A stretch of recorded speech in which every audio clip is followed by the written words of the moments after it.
श्री राधे राधे। आप सभी का स्वागत है आप सभी का आपके अपने प्रिय चैनल में। ठीक है, तो माताएं बहनों, आप सभी को बता दें कि जो व्यक्ति नवरात्रि का व्रत रखता है वो इस वीडियो को ज़रूर देखे। जो माता बहन नवरात्रि को नहीं रखती है या पूजा पाठ आप करती है या फिर नहीं करते, पर आपको इस वीडियो को ज़रूर देखना चाहिए, क्योंकि आज की वीडियो में हम आपको बताएंगे नवरात्रि के दौरान कुछ ऐसे वस्तुओं भी है जिसे आपको भूल कर भी सेवन नहीं करना चाहिए। पर उससे पहले हम आपको बता देते हैं इस बार नवरात्रि कितने तारीख से प्रारंभ हो रही है और कितने तारीख को समाप्त होगी।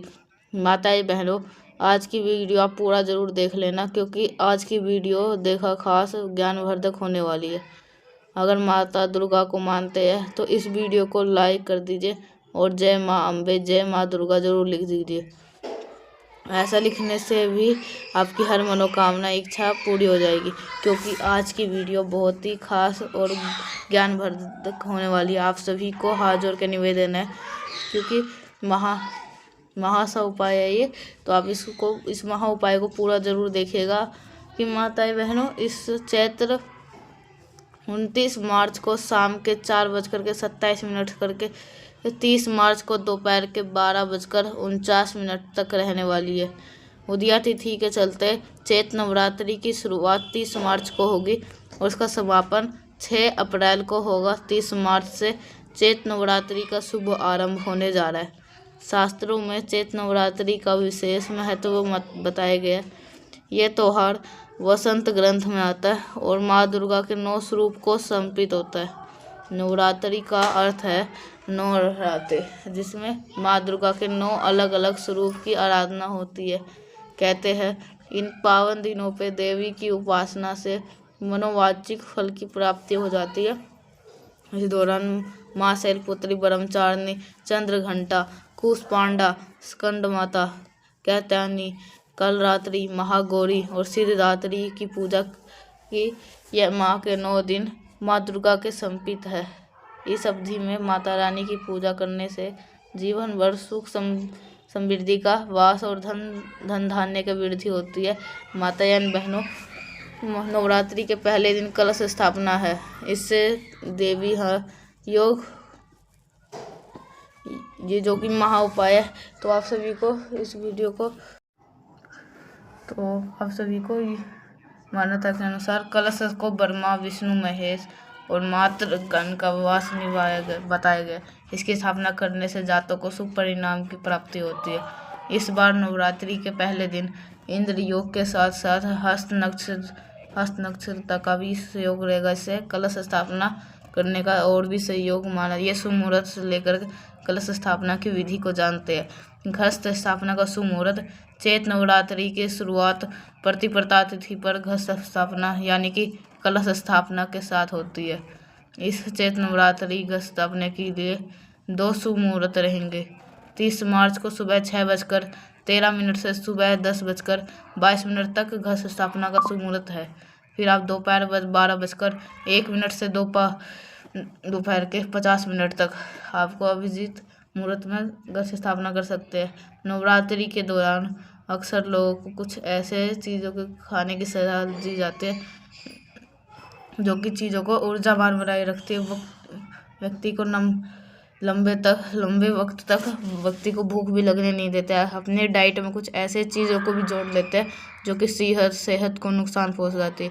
इन चीज़ों के कारण अक्सर व्यक्ति पेट से जुड़ी साथ ही साथ थकान और सुस्ती भी आती है। ऐसे में इन चीज़ों को पता होना चाहिए। आज का हमारा वीडियो इसी विषय पे है। आज हम आपको इसी वीडियो के माध्यम से बताएंगे नवरात्रि व्रत के दौरान ऐसी कौन सी चीज़ है जिनके सेवन से व्यक्ति को नुकसान पहुंच सकता है। नवरात्रि व्रत में क्या खाए अनाज। नवरात्रि व्रत के दौरान अनाज खाने से बचना चाहिए, क्योंकि ये व्रत में पूरी तरह से वर्जित होते हैं। इसमें गेहूँ से लेकर मकई का आटा, सूजी, सभी प्रकार से दलों से बचना चाहिए। इसकी जगह आपको साबूदाना और कट्टू की आटा खा सकते हैं। प्याज नवरात्रि के दौरान हरगिज़ प्याज का सेवन नहीं करना चाहिए। ये तामसिक भोजन में आते हैं और इसके सेवन से आपका व्रत टूट सकता है। ऐसे फूड खाने से बचे। इसके अंदर प्याज हो। आप लौकी, आलू, टमाटर का भी सेवन कर सकते हैं। साथ ही साथ नवरात्रि के दौरान लहसुन खाने से बचना चाहिए, क्योंकि यह तामसिक भोजन के श्रेणी में आता है। ज़्यादा से तला भुना। नवरात्रि के व्रत में कई बार लंबे समय से भूखे रहते हैं। माताएं बहनों, आप सभी से एक अनुरोध करना चाहेगा कि आप कमेंट बॉक्स में जय माता रानी अवश्य ही लिख दीजिएगा, जिससे माता रानी आपके हर एक मनोकामना इच्छा पूरी जरूर करेंगे और आपके ऊपर विशेष आशीर्वाद तो पूरा हो। इसलिए इस वीडियो को लाइक और कमेंट बॉक्स में जय माँ अवश्य ही लिखें। और तला हुआ ज़्यादा खाने से प्रोटीन की समस्या हो सकती है, इससे आपकी तबीयत भी खराब हो सकती है। इस समस्या से राहत पाने के लिए हल्का और सुबह भोजन खाएं।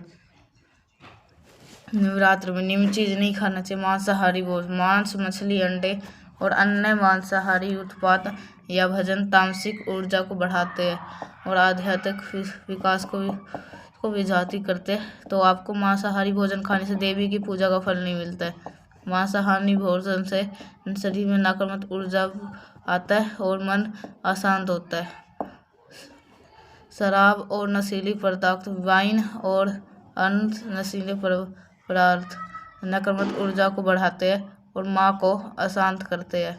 नवरात्रि में शराब और नशीले पदार्थ को सेवन करने से घर में अशांति और शराब और नशीली पदार्थ से शरीर और मन दोनों पे नकारात्मक ऊर्जा पड़ सकता है। लहसुन और प्याज और अन्य अशुद्ध सब्जियों पे यह बदन तामसिक ऊर्जा पे बढ़ाते हैं। और नवरात्रि में लहसुन और प्याज का सेवन करने से शरीर में गर्मी बढ़ती है और आध्यात्मिक लहसुन और प्याज के बजाय अन्य सब्जियों का सेवन करना चाहिए। कच्चा अनाज, कच्चा चावल, कच्चा गेहूं और अन्य चीज अनाज, यह भोजन पाचन संबंधी भोजन की सेवा कर सकते हैं। नवरात्रि में कच्चा भोजन खाने से शरीर में स्वस्थता, कच्चा अनाज खाने से शरीर में ऊर्जा की कमी होती है। तेल और घी से बने हुए व्यंजन, फ्राई फूड, पकौड़े और अन्य तेल से घी बने हुए व्यंजन, ये आपको नकारात्मक ऊर्जा बढ़ाते हैं और शरीर में कष्ट बढ़ाते हैं। और नवरात्रि में घी से और तेल से बने हुए भोजन से आपको घर में अशांति का माहौल बना रहता है। तो आपको तेल और घी से बना हुआ भोजन नहीं करना चाहिए। हफ्ते में कभी कभी कर लेना चाहिए, व्रत में 4 दिन छोड़ के, ऐसे करके। अन्य तेल और का भोजन, अन्य समुद्री भोजन, मछली, झींगे और अन्य समुद्री भोजन, यह भोजन तामसिक ऊर्जा को बढ़ाते हैं और ठीक है। नवरात्रि में मछली और अन्य समुद्री भोजन खाने से शरीर में तामसिक ऊर्जा का प्रभाव होता है। मछली और अन्य समुद्री भोजन खाने से मन अशांत होता है। एंड मांस, अंडा, मिठाई, अन्न, यह भोजन तामसिक ऊर्जा को बढ़ाते हैं और चैत्र नवरात्रि में एंड नवरात्रि के दौरान इन चीज़ों को खाने से बचे। कुछ नवरात्रियों में अपने दिन की शुरुआत फलों के साथ करते हैं, लेकिन नाश्ते में केवल फल खाना। माताएं बहनों, आपको मात्र एक ऐसा चैनल है जो कि फ्री माध्यम से इतनी ज्ञानवर्धक ज्ञान देता है। आपसे हाथ जोड़ के निवेदन है, आपको शिव पुराण महाउपाय में अवश्य ही लाइक कर दीजिए और हर एक माता बहन तक, एक सुहागन तक यह वीडियो ज़रूर शेयर करें, जिससे वो भी इस वीडियो को लाभ उठा सके। और कमेंट बॉक्स में जय माता रानी ज़रूर लिखे। फल खाने से न केवल ब्लड शुगर ही बढ़ सकता है, व्यक्ति को थोड़े ही वक्त में भूख लगा भी शुरू हो जाती है। ऐसे में व्यक्ति को नाश्ते में फलों के साथ साथ सीड्स, ड्राई फ्रूट्स या जूस आदि को भी जोड़ना चाहिए। ऐसा करने से आपकी डाइट नियंत्रित रूप से रह सकती है। अक्सर रोज नवरात्रि व्रत में अपनी डाइट में साबूदाने को जोड़ते हैं। साबूदाने को वह खिचड़ी के रूप में जोड़ते हैं, खाने के रूप के टिक्की में इसका सेवन करते हैं, लेकिन इसका बता दें किसी आर्थिक हेल्थ को नुकसान पहुंचा सकते हैं। ऐसा ही कुछ साबूदाना के साथ भी है। क्या किया जाए? इसको साबूदाना में पाए जाने स्टार्च शरीर में ग्लूकोज के रूप में बदल जाता है। जिसके कारण शरीर में ब्लड शुगर लेवल तेज़ी से बढ़ने लगता है। बता दें, ब्लड शुगर लेवल बढ़ने से शरीर में एनर्जी की कमी हो जाती है और व्यक्ति को भूख भी ज़्यादा लगती है। ऐसे में व्यक्ति को साबूदाने की खिचड़ी या टिक्की का सेवन सीमित मात्रा में करना चाहिए। हालांकि साबूदाने की जगह सामान्य के चावल या कुत्तों को भी जोड़ सकते हैं, कुत्तों को भी। आप व्रत के आलू दही, आलू और टमाटर की सब्जी, आलू के पकौड़े इत्यादि बना के खा सकते हैं। कद्दू की सब्जी, हवा खट्टा मीठा कद्दू की सब्जी या पकौड़े बना कर खा सकते हैं। शकरकंदी का हलवा, टिक्की या चाट बनाकर खाया जा सकता है। अरबी दही टिक्की, ठीक है। अरबी कटलेट खा सकते हैं। कटहल, हाँ, सूरन चिप्स की भी चिप्स बना कर खा सकते हैं। केला या कच्चा केले का प्रयोग आप सब्जी केले के फ्री और केले के चिप्स बनाकर खा सकते हैं। टमाटर, आमतौर पर टमाटर को कड़ी या सब्जी में डाला जा सकता है। इसके अलावा चटनी भी बना करके खा सकते हैं। कुछ लोग व्रत में पालक, लौकी, खीरा और गाजर का भी इस्तेमाल करते हैं। कुछ अन्य सामग्री खाने की लिस्ट। साबूदाना उपवास के दौरान साबूदाना कई लोगों का पसंदीदा आहार होता है। आप सभी को साबूदाना खिचड़ी, बलथारी पीठ, लघु खीर आदि बनाकर खा सकते हैं। मखाना या फूल, मखाना की खीर, भुना हुआ मखाना, आलू मखाना खा सकते हैं। सभी चीज़ें के ड्राई फ्रूट, सभी चीज़ें के फल, दूध से बनी हुई सामग्री, इमली को अगर कम नवरात्रि को उपवास रख रहे हैं तो आपको पालन करना है। इन 9 दिनों में झूठ नहीं बोलना चाहिए और क्रोध नहीं करना है। इन 9 दिनों में किसी भी प्रकार की किसी महिला का अपमान ना करें। इन 9 दिनों में अगर यदि आप उपवास नहीं भी कर पा रहे हैं तो भी आपको गुटखा पान, मद्यपान, मांस भक्षण, मसालेदार भोजन नहीं करना चाहिए। व्रत में बार जल पीने से बचना चाहिए। अधिकतर लोग बहुत सारे खूब हरियाली खा के उपवास करते हैं। ऐसे व्रत का फल नहीं मिलता है। उपवास को उपवास की तरीके से ही करना चाहिए। नवरात्रि के दौरान रसों पे दूध उपवास, लघु उपवास, पूर्ण उपवास किया जाता है। जैसे जिसकी जैसी क्षमता होती है वो ऐसा उपवास करता है। व्रत में यात्रा, कीर्तन, भजन, गाली बकना आदि त्याग कर नियम पूर्वक व्रत रखना चाहिए तो ही उसका फल मिलता है। परंतु कई लोग नहीं करते। अशोक अवस्था में व्रत नहीं करना चाहिए। जिसकी शारीरिक दृष्टि ठीक ना हो, व्रत करने से वो तेज ना बढ़े और व्रत रखने पर व्रत भगने की संभावना हो तो उसे मृत नहीं करना चाहिए। राजस्व स्त्री को भी व्रत नहीं रखना चाहिए। या अगर यदि कहीं जरूरी यात्रा करनी हो तब भी व्रत रखना जरूरी नहीं है। युद्ध के जैसे तिथि में व्रत त्याग है। माता जी का व्रत रखकर सहस्त्र दिवस पूजा अर्चना करनी चाहिए। जो कि वीडियो को लाइक जरूर कर दे और शिव पुराण महाउपाय को चैनल को सब्सक्राइब नहीं किया है तो जरूर कर दीजिए। व्रत को जो अगर कोई गंभीर बार हो तो माता जी को क्षमा मार के ही व्रत तोड़ा जा सकता है। अगर एक समय ही भोजन करने का व्रत ले रखे तो ये भी जानना जरूरी है भोजन में क्या खाना और क्या नहीं खाना चाहिए।